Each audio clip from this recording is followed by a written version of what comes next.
आज आपण नाश्त्यासाठी मस्त आणि जाळीदार असे आप्पे तयार करणार आहोत. इथं मी आज डाळ आणि तांदळाचा वापर केलेला आहे.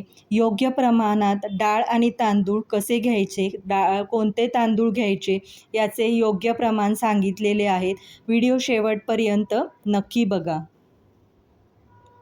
नमस्कार, यम्मी कुकिंग विथ पूजामध्ये आपले स्वागत आहे. इथं मी रेशनचे तांदूळ घेतलेले आहेत. हे स्वच्छ निवडून घेतलेले आहेत. इथं आपल्याला रेशनचे 2 वाट्या तांदूळ घ्यायचे आहेत. तुम्ही कोणतेही वाटी किंवा कपच्या साहाय्यानं मेजरमेंट करा. आता हे 2 वाटी तांदळासाठी इथं अर्धी वाटी उडीद डाळ, अर्धी वाटी हरभरा डाळ घ्यायची आहे. पाव चमचा मेथी दाणे घ्यायचे आहेत. मेथी दाण्याने हे छान असे फुलायला मदत होते. आता हे सर्व जिन्नस आहेत ते आपल्याला 2 ते 3 वेळा पाण्याने स्वच्छ धुवून घ्यायचे आहे. म्हणजे ह्याच्यातले थोडे कण किंवा पावडर लावली असेल तर ती निघून जाते. आता ह्याच्यामध्ये आपल्याला डाळ तांदूळ भिजेल एवढं पाणी घालून हे 5 ते 7 तास आपल्याला भिजत घालायचे आहेत किंवा तुम्ही रात्रभर भिजत घातले तरी पण चालतील. आता इथं बघू शकता 5 ते 6 तास झालेले आहेत. डाळ आणि तांदूळ मस्त असे फुलून आलेले आहे. इथं डाळ बघू शकता छान अशी फुलली गेलेली आहे.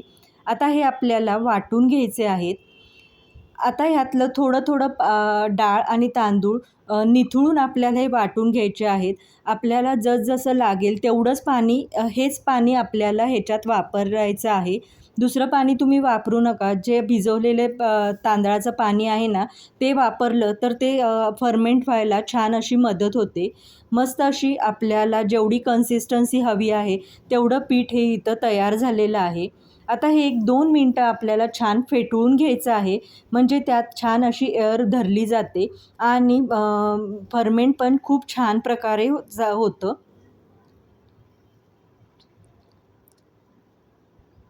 आता हे छान असं मिक्स झालेलं आहे.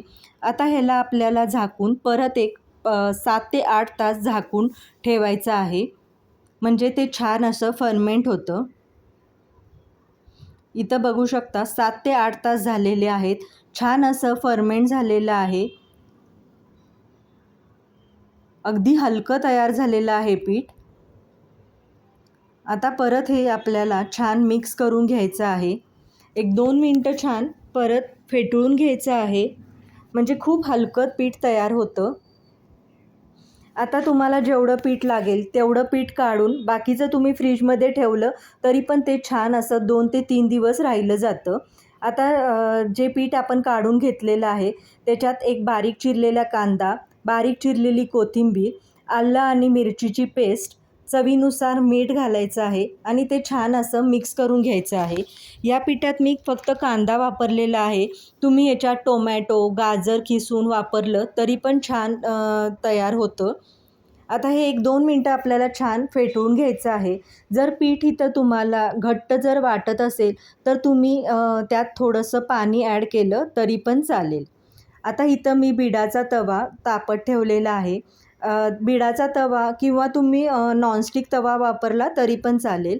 बिडाच्या तव्याला पहिल्यांदा थोडंसं तेल लावायला लागतं. नॉनस्टिकच्या याला तुम्ही नाही लावलं तरी पण चालते. आता हा बिडाचा तवा छान असा तापून दिल्यानंतर आपल्याला हे बॅटर आहे ते कडेनं असं घालून घ्यायचं आहे. कारण मधलं आहे ते फ्लेम जास्त असल्यामुळं ते जास्त तापलं गेलेलं असतं आणि तेच जर पहिल्यांदा घातलं तर ते बाकीचे तोपर्यंत ते करपून जातं. त्यामुळं घालताना पीठ आहे ते कडेनं आपण घालून घ्यायचं आहे.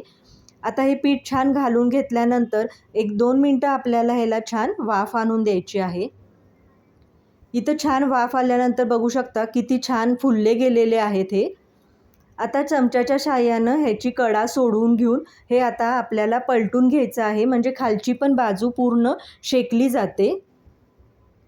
अगदी सहजतेने हे निघाले जातात. जर तुमचा तवा छान तापला गेला असेल तर हे पटकन सुटायला मदत होते.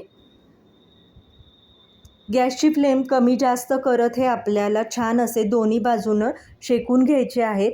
इथं बघू शकता खालच्या बाजूनं पण खूप छान असे हे शेकून झालेले आहेत. आता हे सगळे मी काढून घेते आणि उरलेल्या पिठाचे पण छान असे आप्पे तयार करून घेऊया. इथं जर तुम्ही तांदळाचं आणि डाळीचं योग्य प्रमाण वापरलं तर हे आप्पे खूप छान आणि जाळीदार तयार होतात. इथं मस्त असे आपले आप्पे तयार झालेले आहेत. हे तुम्ही नारळाच्या चटणीसोबत खूप अप्रतिम लागतात. अशा पद्धतीने जर तुम्ही योग्य प्रमाणात जर हे आप्पे तयार केले तर तुमचे आप्पे अजिबात चुकणार नाहीत. खूप छान असे जाळीदार तयार होतात. कशी वाटली रेसिपी नक्की सांगा आणि अजूनही माझ्या चॅनलला जर सबस्क्राईब केलं नसेल तर प्लीज सबस्क्राईब करा आणि कॉमेंट करून सांगा कशी वाटली रेसिपी. थँक्यू.